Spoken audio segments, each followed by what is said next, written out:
Give it a sec. And there's the final rebound. An inspiring victory for the Minnesota Timberwolves in a contest that will be forever known as the Ayo Dosunmu game. Jokic and McDaniels square up. Players trying to break it up. There's still 1.3 remaining. Julius Randle furious. Coaches, referees, everybody, security trying to separate the players.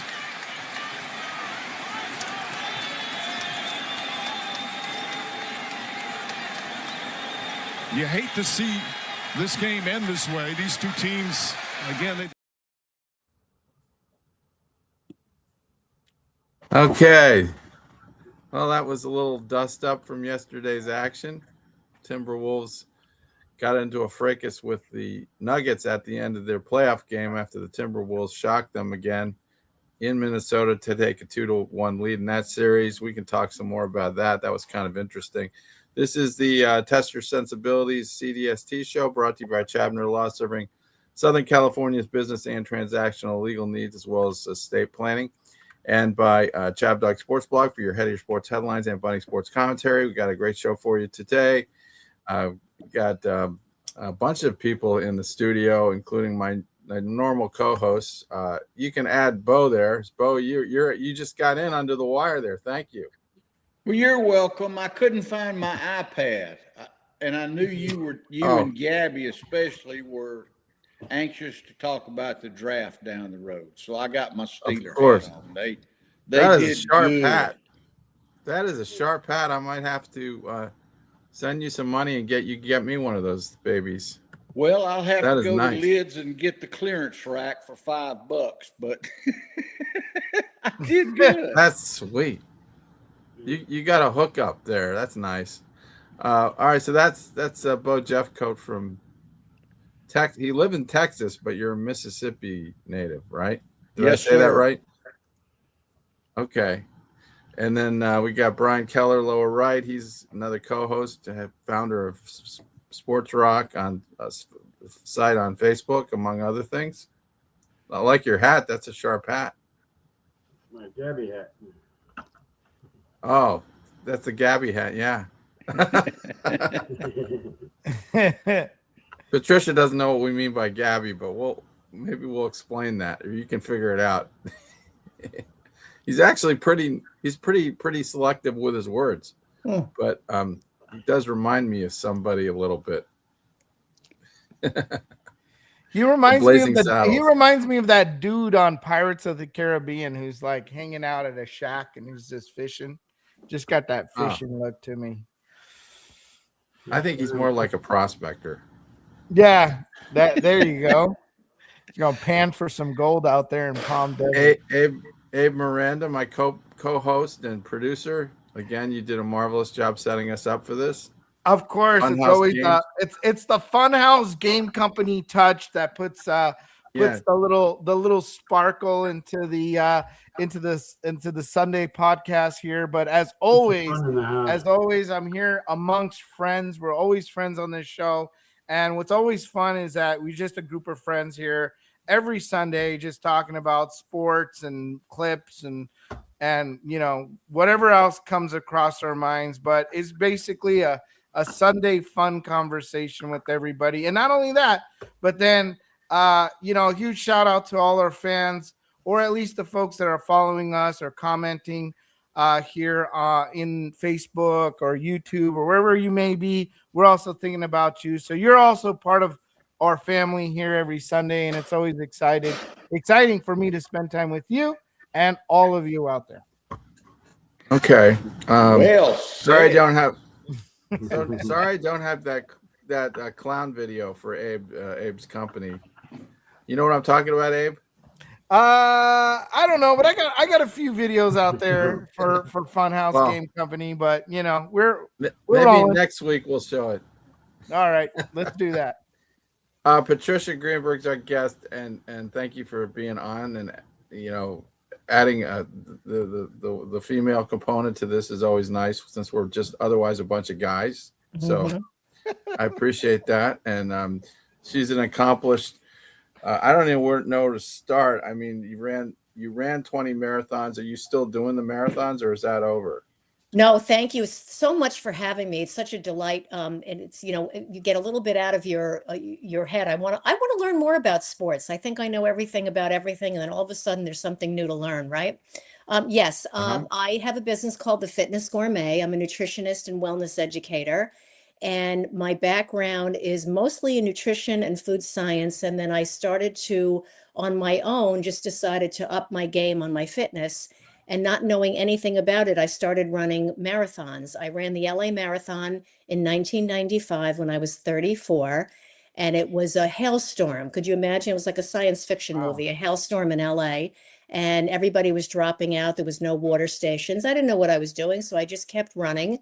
And I said, I've got to do this in under 5 hours. Isn't it embarrassing to run a marathon, take longer than 5 hours to do a marathon? And I got in at 4 hours, 49 minutes, 4 hours, 59 minutes and 57 seconds. And I said, I'm never doing that again. And then my friend approached me, he goes, let's do the New York Marathon. I said, what are you kidding? I'm 34. I'm built like a cherub. I'll never get in. He goes, let's try. And we got in. And I embarked on a whole journey of my own personal gains and goals. And I ran 20 marathons, 110 half marathons. And my really my crowning achievement and all that is I ran the original Pheidippides Trail in Athens, Greece, from the Battle of Marathon to the ancient Olympic Stadium. When I was 51, I might add. And I ran the Boston Marathon when I was 54. So I took everything I know and I started to look at what happens to you when you get older. Can people keep this pace up? Is it safe to run marathons after 50? Is it safe to do all these incredible athletic feats at an older age? And I got into the whole idea of eat well, live well, age well. Wrote a book in 2019. That was my 4th book. And now I host a show and I have a movement called It's Okay to Be Old. And it's all about everything you can do at an older age, what's safe, what isn't. And just embarked on that journey a few years ago, and it's become a full-time job. Well, so it's okay to be old. It is okay to be old. It's wonderful to be so old. If you're old and you're watching us, it's okay. The Patricia's here to lead us the way on that. Make us all feel good. That's right. That's right, Bo. It's okay to be old. And for those of you, I mean, one of the things that I don't know if you heard me. I think that it what resonates with what you guys do is I sit back and I watch. I'm a big Dodgers fan. It's kind of the only sport I really follow. And the sheer talent and chutzpah that these kids have to go out there and do what they do in every sport and everyday life is, and the commitment is absolutely amazing to me. Yeah. They're performers, they're athletes, and they're doing something that is fun. You know, I would love to make my living playing a sport just for the fun of it. Gets all that adrenaline flowing, and that's why I love athletics, because it's just so intense. One of the things also that I like to share is that the commitment is only to yourself, right? Competition needs to go out the window at some point, because when when I'm at a game and you guys screamers, do you scream at the players and scream at the TV and all that stuff?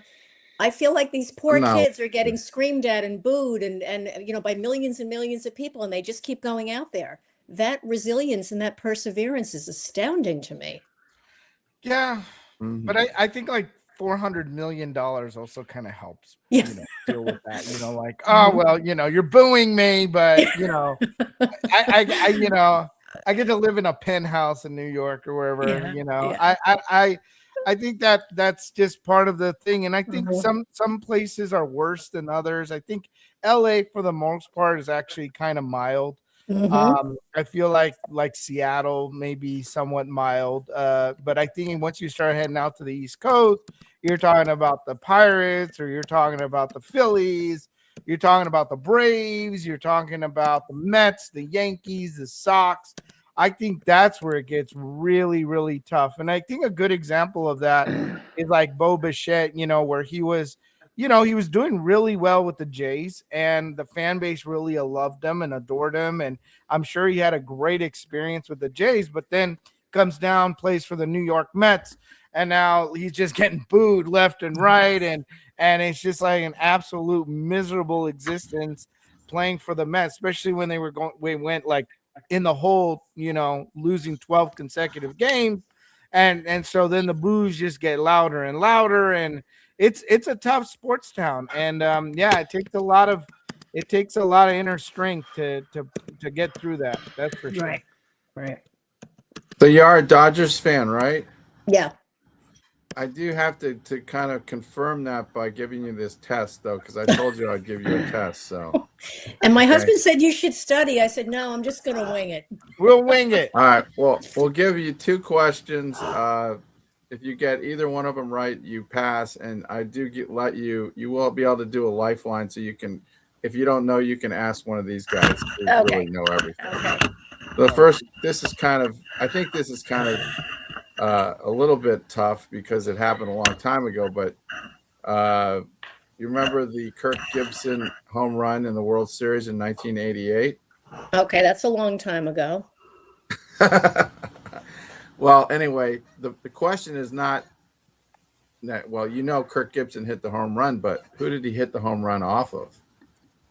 That's a good question. That I don't know. You know that? Okay. Well, we'll give you a Abe, do you know? Do you want you can do a lifeline to Abe? Was it I want to say like the 1988 they were playing against the Mets. Were they playing against the Mets in that World Series? There's a World Series, so they have to play against an American League team. American League team, right. right. The Red Sox again? Who the hell? Brian knows this. Brian, do you want to help them out here, or Bo? That's right. You want me to answer the question? Yeah, you know who this is, right? Dennis Eckersley, wasn't it? Dennis Eckersley, yes. Mm. He was a former Red Sox player. He played for Red Sox and pitched for Oakland, and he was pitching for Oakland. Here's the home run. I got the MVP of the ALC. Cleveland, so I was too. like, yeah, I was living in it. And he walked it. Oh, the So I Oakland went from A's. the ALCS MVP to the first game of the World Series. Hello. Section 107 of the Copyright Act. Oakland This A's. guy looked pretty old too. I mean, I got He looked nervous like my he whole could barely life. Every stand game up. I pitched, but it was routine. I always felt like that. All year long, they looked to him to light the fire. Until he That's was a ready for iconic the Vince Scully. start tonight. Kurt, Yeah. he was a Yeah. tough guy to play against, man. Fouled away. Didn't look too good there. Fouled away again. Little number foul. He's like a football player, you know. He was like mean dude, man. Ball 1, 2 and 2, 3 and 2. I didn't give anybody 3-2 to begin with. The game right now is at the plate. I felt like I deserved to win.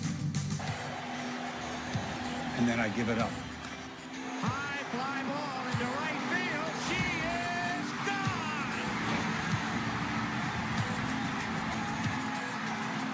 gone. Here we are 30 years later. Yeah. And they talk. Yep, that was 1988. I was in law school here, watching that in my apartment. That's where I was. Do you remember where you were, Patricia?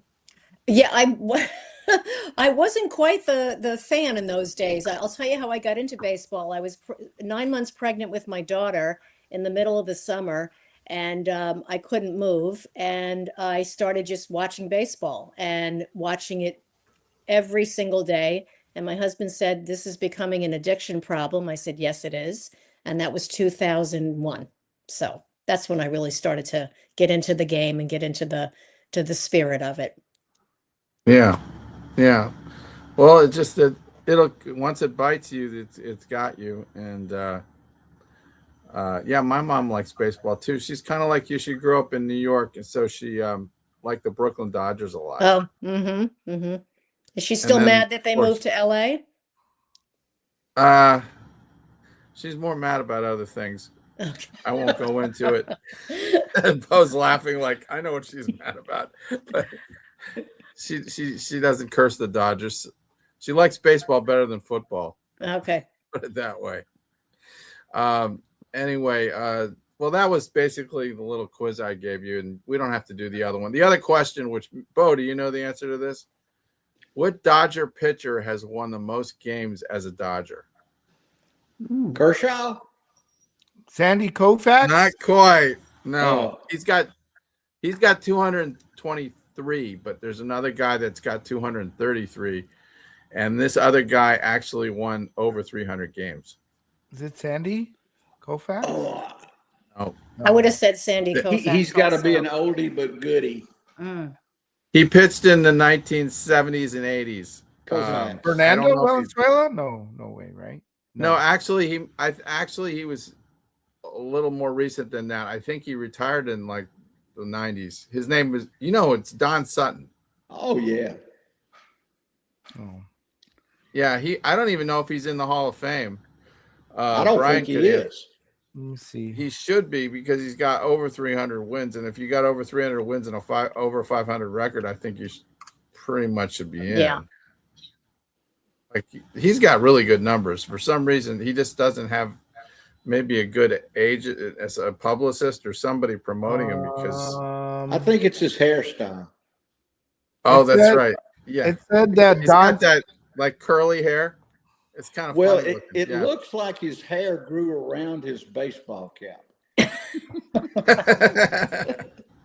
All right, I'm What going was to a ask you harsh- guys that. Wait, I have a question for you because I think the players look so grubby. What do you guys think of that with the hair and the jewelry? And I And actually the tattoos. all of it. I mean, It it's depends. It depends on the player. I mean, look at Shohei. He looks great. Yamamoto looks great. All the Japanese guys look great. I think I lost audio again. I don't know. Can you hear us? Can you hear us, Bo? I can hear Bo. We can hear you. I can't hear. After Patricia said what she said, I can't hear anything. I can hear you then, I think. Try Maybe signing off and tell him to sign off and sign back in. I've done that. That's why I can hear. okay. But anyway, I can hear you. Abe, Can you hear me? I can hear you. No, he can't hear me. I can hear you. I can't hear Abe, Patricia. Tell him to sign off and sign back in, maybe. I'll try it. Let's Okay, try I'm Okay, going 'cause- out. Yeah. So I'm on that subject. Well, I Doug would Sutton, say- Doug Sutton is in the Hall of Fame, by the way. What he is in the Hall of Fame. Yeah. Yeah, he was I- inducted in 1998 as a member of the class Wow. of 1988. That's And- good. And he pitched for the Dodgers, the Houston Astros, the Brewers, the Oakland A's, and the California Angels, actually. Oh, really? For a little Nice. bit. Yeah. 324 wins. Yeah, that's a lot of wins. But getting back to what she was talking about, yeah, I mean, we're a long way time removed from the days when John Wooden had rules about how long your hair could be. Yes. Mm-hmm. The Yankees used to have I like facial hair. Look at me. But the Yankees used to not allow any facial hair. But I mean, a lot of the stuff, it just seems like it's kind of culturally, I've gotten comfortable I've kind of expect the way people look at this point, but I personally like a lot of jewelry and a lot of tattoos and stuff, but that's about all I can. Let's face it, it is what it is, and people have their preferences. Yeah, because But, I think even when Dave Roberts was playing, which we're going back a little bit, they never Yeah. tolerated that, and now he's the manager, and I guess he's letting them, express their artistic, and their Lucky Charms and all the other things that they carry around with them when they play. So it's interesting. Yeah.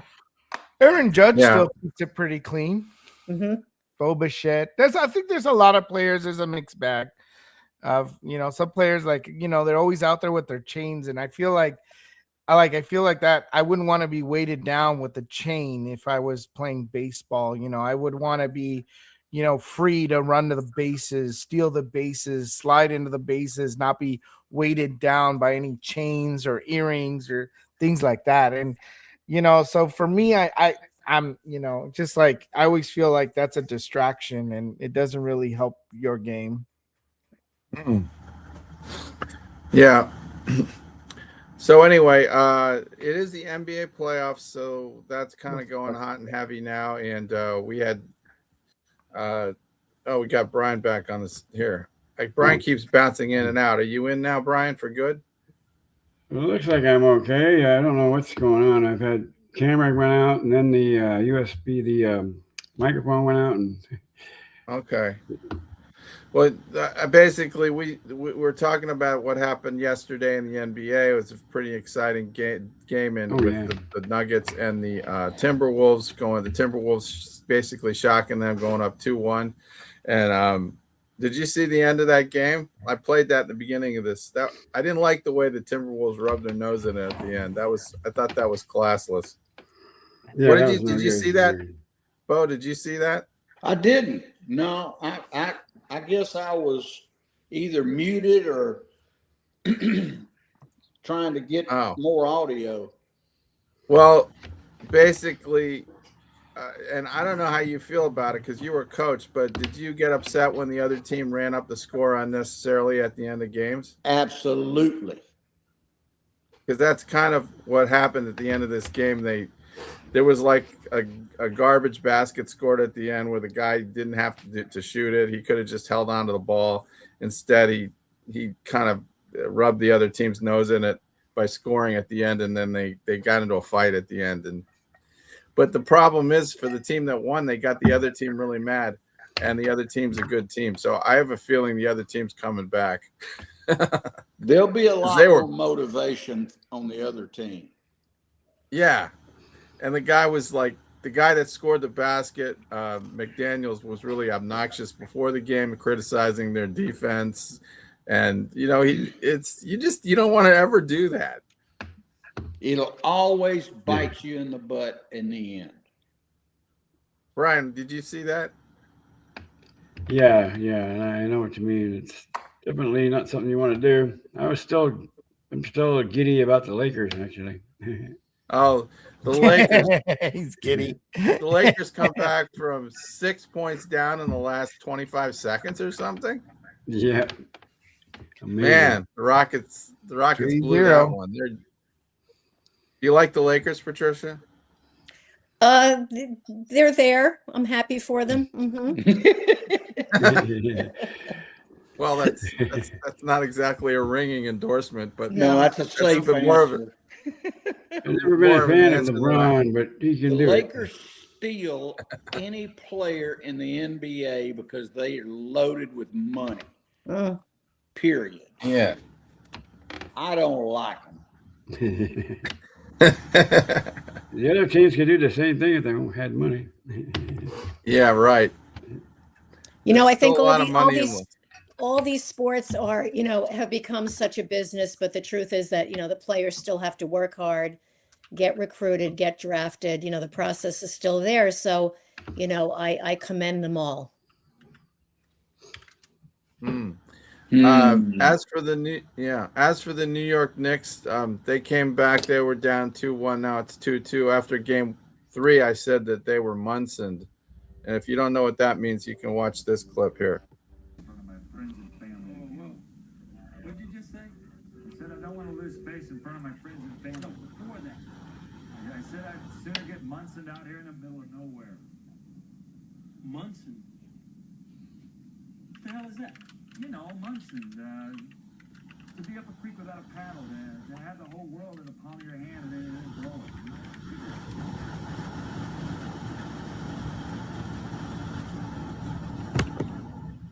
Yeah, that was from Kingpin. To get Brunsoned, left out in the middle of nowhere with no options. Jalen Brunson kind of screwed up in game 3, Brunsoned. So I kind of played off his name there. Yeah. Clever. But I'm not a big Knicks fan. Sorry, Patricia. I'm a Celtics fan. Oh, okay. Sorry about that. You guys have a little bit of work to do to get through Atlanta. We just have to beat the Sixers. That's not so easy though, right? They got in the playoffs for a reason. Yeah, they're good enough to be there. Good. Right. The East, the NBA's Eastern Conference is just up for grabs, baby. Everybody's having a struggle. Mm-hmm. Even Detroit. Detroit's really actually struggling with Orlando. Orlando's tough. So it's very interesting. Same thing in hockey. Hockey is really competitive. I think one series is over. My Pittsburgh Penguins came back last night, won game 4, and so it's 3-1. But I think they're going to come back in that series. Watch that. One game at a freaking time, right? Mm-hmm.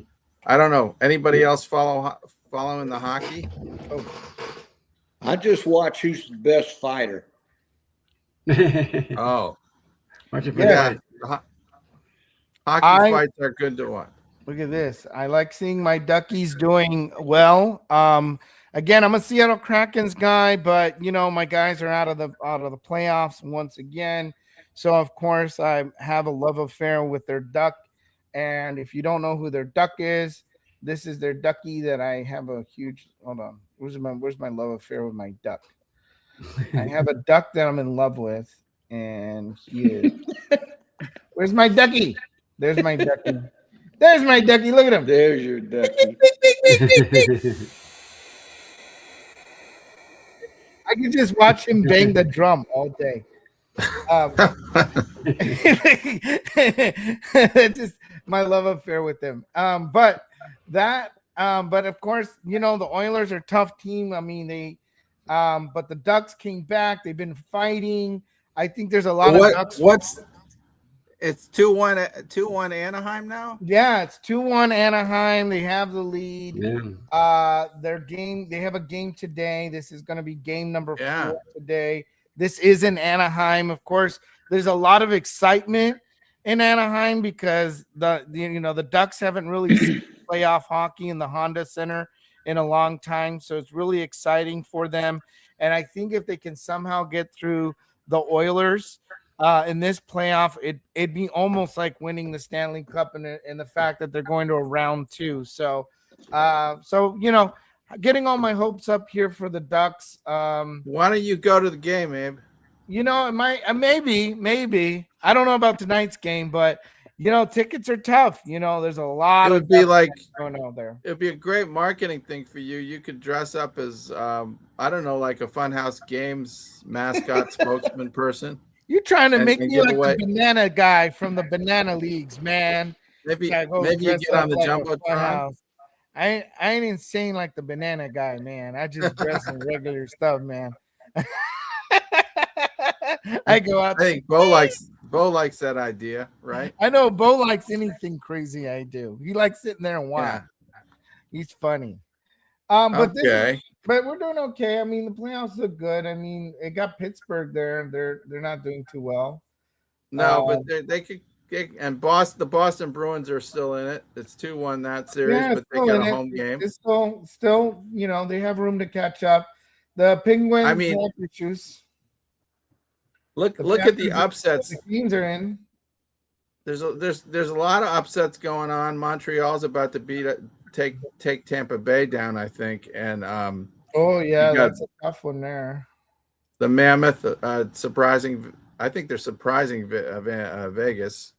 Yes, they're exciting, especially since this is their inaugural season as the Mammoths, and they actually have a really cool.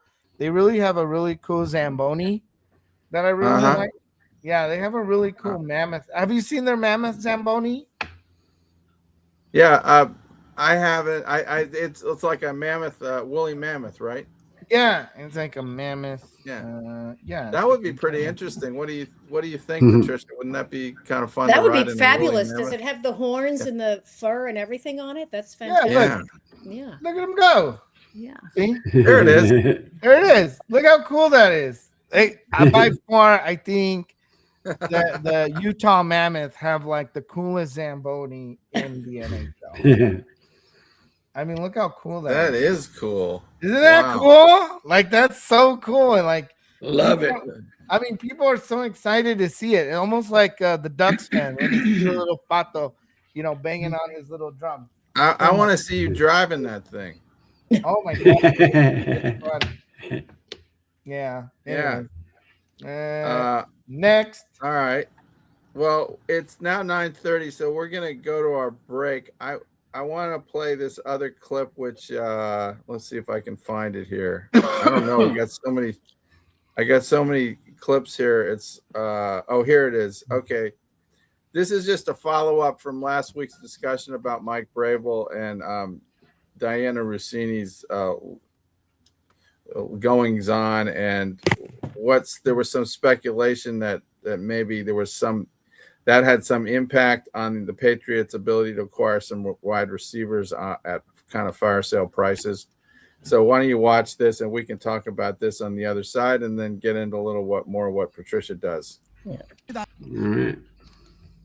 About a year after the New York City bar photos, Rossini reported for ESPN that the Atlanta Falcons had discussed several trade offers for Julio Jones, including an offer of a future first-round pick. That report, under a headline saying the Falcons had a first-round offer in hand, created a clear impression that Atlanta had strong interest from multiple teams that could command a premium price for Jones. Guess who ended up trading for Jones after that reporting? The Tennessee Titans, Mike Vrabel's team. The Titans acquired Julio Jones from the Falcons for a second-round pick and a fourth-round pick, which was significantly less than the first-round offer that Rossini's reporting had suggested was on the table. Now, if you've been watching this series since part 1, this should sound extremely familiar, because what I just described, a reporter publishing trade market reporting that creates a specific impression of a player's value, while that reporter has a personal relationship with the head coach of a team that is trying to acquire that same player, is the exact same pattern that we identified with A.J. Brown and the Patriots in part 1. In 2021,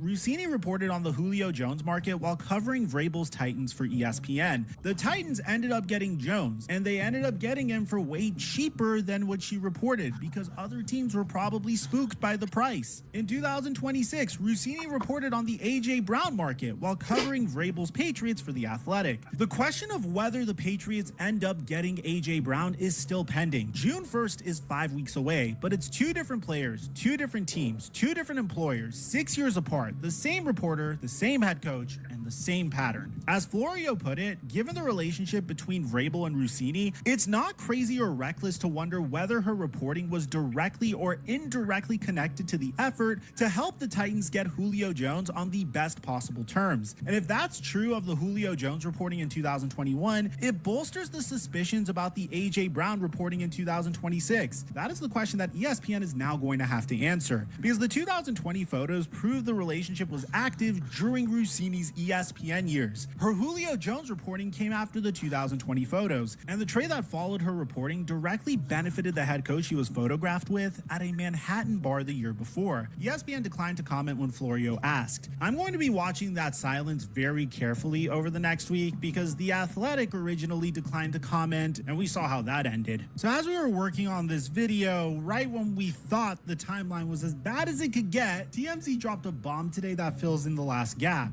Now, I want you to remember, TMZ originally passed on the original Sedona photo. Okay. And then they showed, I think, those pictures from the bar in 2020. But yeah, it's kind of an interesting theory that she puts out these reports that kind of spook the other teams that might be trying to get this guy into thinking he's way too expensive, and then they go away, and then the other her buddy comes in and they pick him up at not for less than they should. I don't know, kind of makes sense. I think it makes a lot of sense. And that's why I know that relationship, what I read, was the reason Vrabel got fired at Tennessee. And I couldn't understand why they let him go, because he was a great coach. But it opened the door for New England and I think that's his first love is New England Patriots to get Vrabel. So, you know, I think there's a lot more to that than what all is letting on. Nothing Well, let's may be see. illegal. Nothing may be illegal about any of it, but it No. certainly is unethical. Well, it's unethical for sure, but Well, it would be really unethical if those news reports that she was putting out there were even bogus. You know, if there was nothing to them, I don't know. Yeah. Oh, yeah. It doesn't make a lot of sense that all these other teams would be, you know, putting up value, you know, possibly for a guy that ends up getting traded for a lot less. And so that would be pretty unethical to be doing something like that if it was true. Well, Philadelphia gave up on Brown, you know, when they drafted that kid in front of Pittsburgh, that wide receiver, Lymel or something. I didn't know they did that because Brown's been a pretty good receiver. Yeah, but they're going to let him go before they're June just 1st. tired of his kind of antics and his being difficult. He's kind of been difficult. He played at Ole Miss. He was from Illinois, I think. And to make a long story short, he's always been a head case that I'm better than everybody else. And he you know, honestly, he is. But he didn't mind sharing that with his teammates. So I think he's a problem in the locker room. And I think Philadelphia, they like blue-collar players that are just absolutely tough and don't brag. They just do what they need to do. Exactly, like Jason Kelsey. Well, he didn't talk until he got off. Until he left. Yeah. But he was a tough guy. Played all the time. We can talk some about the NFL draft here. I know the Steelers picked up Aaron York's buddy, Drew Aller, in the 3rd round. I don't know how excited I am about that, but I wouldn't be. Yeah. He didn't have a very good college career, did he? Well, he was hurt all last year, so the tape was not that good from what I hear. And I just think there were better options, but the problem was Simpson had already been picked. So they were basically just grabbing at what they could get in the 3rd round. So there's no real sure bona fide hits in the 3rd round. You know, I know Tom Brady's sometimes story. There's surprises. Sometimes there's things that happen that you don't expect. And Drew Aller is tall, big guy. They like his measurements basically. Yeah, that's what it is. I mean, I don't know. Physically, he's NFL. He's like a Ben Roethlisberger. But that's a good thing to be like. We also got somebody from Alabama, Bernard. You know him, right? Yeah, he's a good one. Yeah, he's a great wide receiver. That's we're picking up Pittman from Atlanta, good player. So I mean, they're getting some offensive weapons. I like the Steelers generally in this draft. Anybody else want to talk about a team's drafting that went pretty well? Well, I think one thing that we should mention, of course, is that Fernando Mendoza, you know, the famous QB from Indiana, goes to the Raiders. He's just a nice overall kid. I mean, he's a great guy. He's making his way to the Raiders. And I think what's amazing is that Tom Brady is there to kind of like put his wing over him, you know, just kind of take him under his wing.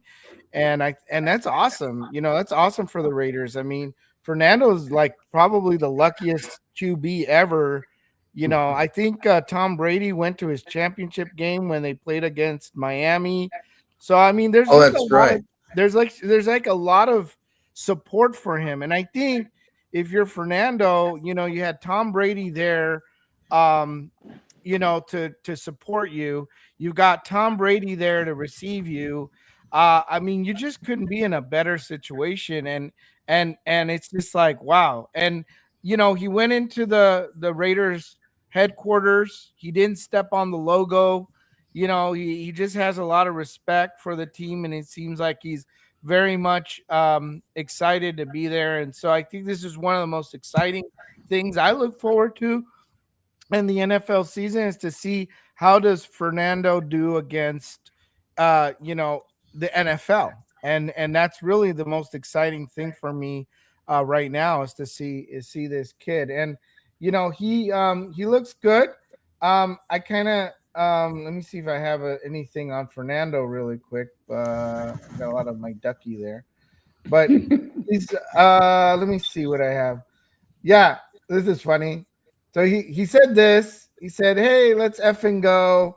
You know, he's all excited, and then I just said, "Look, Mom, I just said my first F word." So he kind of reminds me of this kid from the Polar Express. You know, like the goofy dweeby guy from the Polar Express, and it's kind of funny that he's the quarterback for the Raiders. Of all teams, he's going to the Raiders. So that he's like Raiders, you know, like a tweet. You know, I love it. So that's I don't know. the most exciting thing for me on this. They're still the Raiders, but They're they still did have I think they for did have a the good draft though. yeah, I think for you guys, at least the Steelers, of course, is your naval officer who's over there. He's crying about him. Yeah. Got to be all happy about him. This kid right here. I don't know how to say his last name without butchering it, but this is the kid. He's from Navy football. And the Navy, of course, letting him go to the pros and say, hey, when you're done with the pros, you can come in and do your naval service, which I mean, that's a big deal for Navy. You know, anytime I think your guy from your naval academy is going to play pro football and represent the Navy, I think that's a great move on the Navy to let him go ahead and play some pro ball there with the Pittsburgh Steelers. The Steelers got an A in their draft. Period. Oh, that's good. Yeah, they did unbelievably well. Yeah, how about the Patriots and the Jets? The Jets did were well. good. Yeah. Let me see here. Here's some grades. This is at least a first round grade. The Jets. Here we go. Oh, the Cardinals got a C+. Ooh. Yeah, there's the Titans, the Chiefs, Commanders. How'd my Saints do?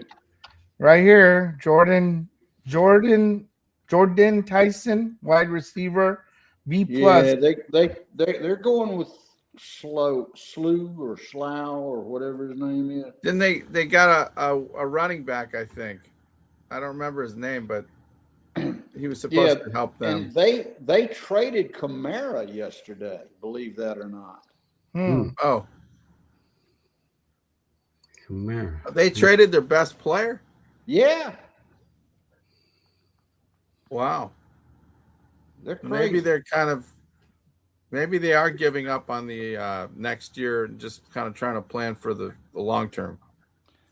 Well, maybe they want Arch Manning next year. Oh, I don't know. Oh yeah, of course. Following his father's footsteps. Grandfather. All right. Yeah. Rams pick up a quarterback. What's that? The Rams pick up a quarterback. They did. Yeah. The Rams got Alabama's. They got Alabama's quarterback. Yeah, Simpson. Yeah. He'll learn a lot watching Matthew Stafford. So maybe that will work out for them. But I mean, there's a lot of things need to happen. I mean, he's not ready now. That's for sure. I saw him, and he's not ready. Mm-mm. It's not even close. Like not even like John Elway, you know, he's not gonna make an immediate impact. No, and he knows it. That's the beautiful thing about it. I mean, well, that's good. They've told him it's Matthew Stafford's team, and you know, you're here to learn. And the kid is a good kid. He's a lot like Mendoza. Yeah. So I think he'll sit there, shut up, and learn. Hey, I've got a little backstory on Mendoza. Okay. And I think I shot you a text about it, but make a long story short, my best friend in Mississippi, he called me and says, look for Tony. And I said, Tony who? And he said, Tony Giordano. And I said, why? And he said, my nephew. He said that the Mendoza family knew a guy in California that knew Tony, and Tony is now, he's a stockbroker here in Houston, and he's now representing Fernando Mendoza's money. So I was looking for him. I knew his dad, but I don't know Tony. So I was looking for somebody that looked like his dad, but I couldn't find him. So maybe he looks like his mama. Well, he's got a lot of money to manage, doesn't he? So maybe you should find out what they're doing and copy them. Well, so you can make all the same money with your money that they're making with their money. Well, I left all my money in Mississippi, so I did like a what song. I had to do. Yeah.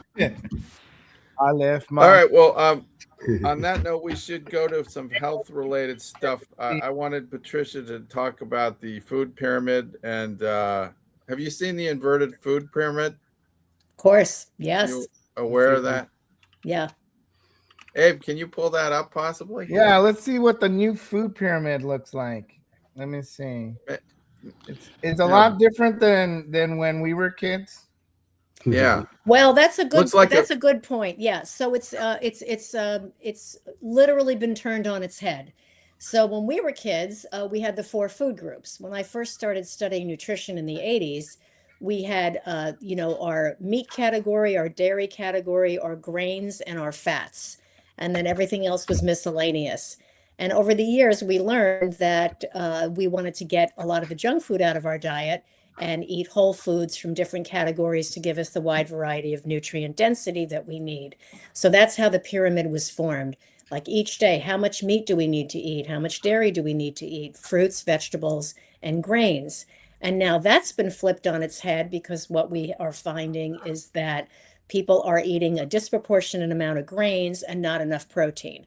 So now that's been turned over. We need to eat more meat, more dairy, or more protein sources for that matter, and less grains, which translates into less carbohydrates. Let me give you Nutrition 101. Carbohydrates are carbohydrates, whether it's broccoli or a bag of potato chips, they all get metabolized down into sugar in your body, which is what you need for your brain function and your body function. But what we're finding, if we have too much sugar in our bodies, it results in weight gain, fatigue, and can be a precursor to diabetes. So now that's been turned on its head, that we all should be eating very high protein diets, more moderate in the fruits and vegetables, and certainly reducing the amount of grains and more fat than we thought we needed. So it's an interesting irony to see that after all these years, almost, a disproportionate percentage of our population is overweight and obese. So right there is a problem, and increasing the protein in your diet and reducing the sugars certainly helps with that. The other connection that we've made in the last 20 years is that diets high in sugar, processed food, and carbohydrates leads to heart disease. It contributes to heart disease. And it's interesting because you all remember in the 80s, the thing to do was eat as much carbohydrate as whether you were taking aerobics or playing a sport or running a marathon. It was carbohydrate loading. Eat as much pizza and pasta as you can possibly get down, right? And that's particularly been before a on its marathon. head. Yes, exactly. Do they do that before the marathon still, as they eat all the pasta? It's still a big thing is to have the pasta party, the pre-race dinners. I started about midway through my marathoning career because it spanned about 30 years. I started doing sweet potatoes and more, less refined carbohydrates, and it helped tremendously. And as you get older and your metabolism does get sluggish, eating that level of carbohydrate and refined sugars can result in a lot of blood sugar drops and a lot of energy problems and can lead to anxiety. So it's something we really need to keep in check. Yeah. All right. Well, Bo, Bo did a great job losing weight, and we should have had some before and after pictures of you, Bo, because you lost 40 pounds. Is that right? Oh, good for you. Wow. What method did you use? What'd you say, Patricia? What method did you use to lose weight? Well, I basically did what you were saying. I used to be a drug rep for 35 years, and I used to sell enteral and parental nutrition products to nursing homes and all that stuff. So I'm kind of pretty familiar with nutrition. So what I did is I cut out all the bread, and I practiced portion control. I learned that from my wife, Lisa. She's real help. I was called, when I was kind of large, a reckless consumer of fat. Yeah. By another woman that was anorexic, I think. But anyway, that being said, I used to call on, obviously, doctors and nursing homes and hospitals where nutrition was pretty important. And I knew that I like this new pyramid because that's exactly what the old one did, is what you said. It made us fatter. It made us weaker. And I didn't like it. I come from the fattest part of the country in the Mississippi Delta. And we're the dumbest and the fattest and the poorest. So anything I say, can go back to where I'm from, which is dumb.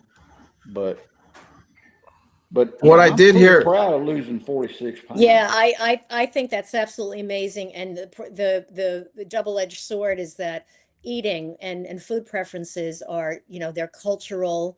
They are embedded in your brain from what you're taught, through the media. And, those of us, that generation that lived before television is now, as you know, all dying off. Yeah. My husband's in his late 70s, and he grew up without having a television until he was a teenager. That was, early teens. I grew up with all, cereal commercials from the day we were born. And that plays a huge role in your food choices. So one of the things, and I know this, that the cat's out of the bag, there's no turning back, but we are heavily, heavily influenced by what we see on television media on how to eat. And I wish we could go back to exactly what you're doing, because portion control, making healthier choices and doing it on your own, I think it beats any of these artificial diets that people are on right now, for sure. These but I don't know how to get back to that. Understand the danger that they're in when they're taking these GLP-1s. The fat pills. Yeah, they're in some cases they are helpful. So again, that gets back to, by the time you're in the hospital, you're very far gone, right? We don't get hospitalized to lose 10 pounds. We don't get hospitalized to, train for a sporting event or to just, pick up a little extra workout while we're going on. Hospitalization is when your life is being threatened. And so, we want to help, hopefully before we get to that point, which segues into what I want to talk about is nutrition and fitness for the life cycle. It's the same whether you're 5 or 50. You should be making choices that fuel your body, not make you tired, sluggish, and sick, right? So it doesn't matter if you're a little kid. And I talk extensively about that intergenerational feeding your family. I had one point, my mother-in-law was living with us, and she was in her 90s. At the time, my husband was in his 60s. I was in my 40s. I had a 15-year-old at home, and my stepson was about 30. Could you imagine the generational difference between a little kid and a 94-year-old woman from Europe? And I had to figure out how to feed everybody. And I just went with healthy. And I said, everybody can choose what they want. There's plenty of food in the house, a wide variety. And it was a very interesting thing. And I ended up writing a book out of it called Scrumptious Sandwiches, Salads, and Snacks for Work, School, and Home. And it covered all the bases on how to snack, what to keep in your refrigerator. I'm going to give you one tip, everybody. Always have a bowl of ready-to-go hard-boiled eggs in your refrigerator. That way, if you need to grab a protein, you need to grab a snack, you want to make an egg salad, you want to throw it on top of a green salad, there's readily available 99% bioavailability in eggs. To me, they're the number one. They're the best food in the world for if you need that. A little bit of yogurt, cottage cheese, chicken slices, turkey slices, tofu. Do you see beans? You see, it's an endless amount of wonderful, healthy foods. It's just a matter of keeping it in your house and around you. And most importantly, easy to eat. The minute you have to cook or spend time on preparing something, your enthusiasm goes out the window. Myself too, even though I cook every day, it's a little more challenging. So have those healthy choices available at all times. And I hope we have a few more minutes. Lastly, I want to mention, not so much lastly, but importantly, we talk about the nutrition and fitness for life cycle as well as weekend warriors. People say, I'm going to lose weight, and they want to go out and take on a physical feat that you're really not trained for or ready to do. And I see a lot of people, particularly sports fans, to be honest, is that, if Ohtani can, hit 4 home runs in a game, I can go out on the softball field and do the same. Not necessarily, and you can be very prone to injuries without training properly. So if you want to execute a sport at any age, I think it's fantastic. Some of my friends in their late 70s are still running marathons every weekend. I have friends playing tennis, weight training, all kinds of activities. Learn about it. Educate yourself on how to get there. Don't just run out and do it. That's really, really important. And you can start over again at any age, any weight, any level of infirmity. There's always something there that you could be eating better or taking on a little bit more of a fitness challenge. So do your best with a little bit. Don't worry about 10,000 steps a day and you have to weigh a certain amount. Just get out there and do a little something every day. That's really the important thing. I heard something, training tip when I was in the gym yesterday, and the guy saw me drinking a lot of Diet Coke, and he said, you're actually doing a smart thing, because Diet Coke is one of the only things that Coke apparently gets in there and relaxes your muscles or something. There's some kind of a benefit to Coke as in connection with your training. Are you talking about cocaine? Coca-Cola. Oh, okay. So Diet Coke obviously has no added sugar in it, but there is some evidence that, the caffeinated element of Coca-Cola does help enrich your muscle strength. Yeah. I wouldn't rely on Diet Coke as a food group, but it's one of the lesser evils, that's for sure. And also carbonated water hydrates you faster than flat water. Yeah. I like that. Well, because I drink a lot of jarritos Mineragua. A lot of sparkling water. So I love sparkling water. That's my go-to as well when I'm feeling thirsty. Yeah. Mm-hmm. A good friend of mine said splash a little cranberry in there if you need a little taste. There you go. Yes. Yep. Anything with berries. I can't tell you the beauty of berries. They are the number one fruit, in my professional opinion, that you can use to enhance your nutrition. So berries, strawberries, certainly citrus fruit. You can never have too much of that. All right. And maybe you want to play some. We're going to close with this clip. It's a very weird sport that I found called highlight, and it looks like it's kind of a combination of handball and racquetball, and I don't know what else. Field hockey. It's kind of got the instruments a little bit like a field hockey. It's got this basket that you catch the ball in, and then you got to throw it right-handed. You can't throw it with your left hand. It's too dangerous because there's not enough room on the court for people to be doing it from both sides, I guess. But the ball goes really fast. I don't know if it's for old people, Bo, because the ball travels like really fast. It's very popular in You Florida. saw- Yeah. Yeah. Yeah. Yeah, I mean, I might like it though because I like catching things. Yeah, I play first base, so I like Okay. catching, and I play golf right-handed, so I could probably throw it right-handed, no problem. Yeah, so we're gonna close with that. We didn't really have time to play all the clips I had saved up, so we'll do that some other time. But it was really nice having you on, Patricia. Thank you. It's delightful to be here, and I learned a lot about Everybody sports today. Yeah, check her website. Do you have a website? Do you want to? I do. www.patriciagreenberg.com. There you go. Okay. Easy. It was a nice change of pace having you on, and I'd love to have you back sometime. We didn't talk much baseball, but we can talk about that next week, I guess. Jake Mangum and Connor Griffin's doing well for the Pirates. Hey, I got a story. I got a quick story. Their high school baseball coach went to Pittsburgh and got to get his picture made with Konnor and Jake, and some guy walked up with a picture of Konnor and Jake both playing varsity high school baseball on the team. And he said, I saw this and I knew this was a money picture, which means he intended to get it signed. And it was really cool. He come over there and got Konnor and Jake to sign that picture with the purpose of selling it. And I thought, and I told you mistakenly that Konnor and Jake never played on the same high school baseball team. But they did. Konnor started on the varsity team as a 7th grader. And my best friend, one of my best friends, who's the Senate majority leader, or whatever you call the guy in charge of the Senate, said that Konnor was the best athlete he's ever seen. Football, baseball, basketball, it don't make any difference.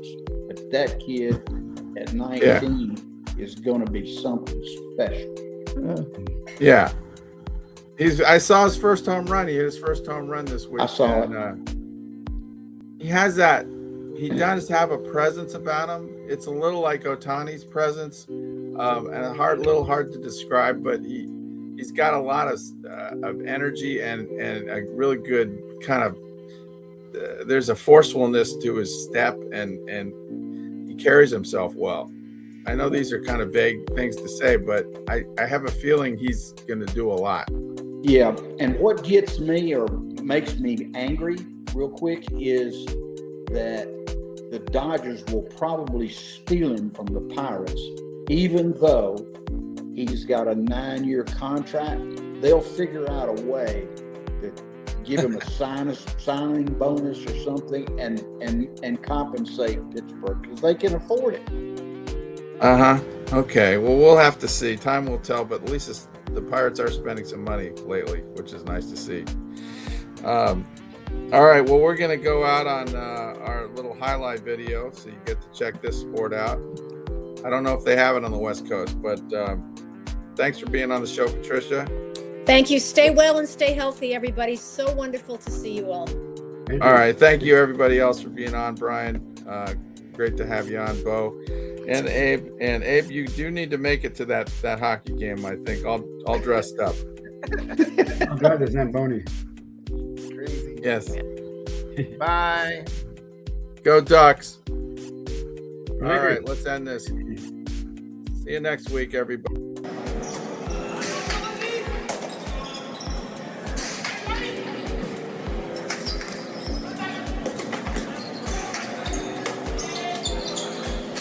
Of course, on the inside, and it's a winner, point of the one.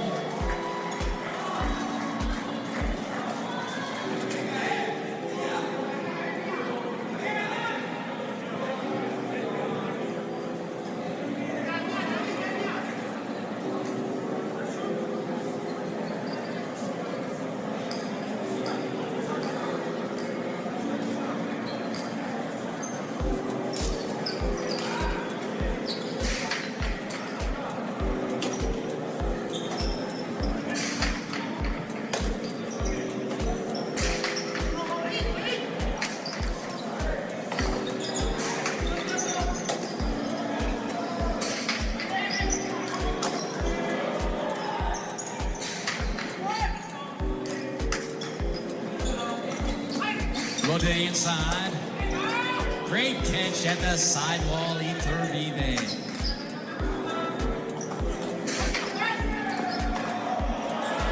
Nice play by Sadeghi. His throw is too high though. Hits the overhead screen and one scores again.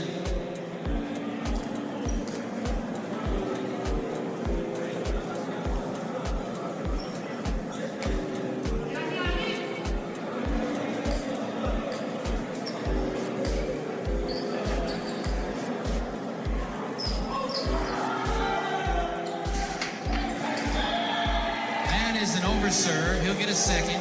No loss of point there. Still 4-1 the score, and the one team will serve their second one.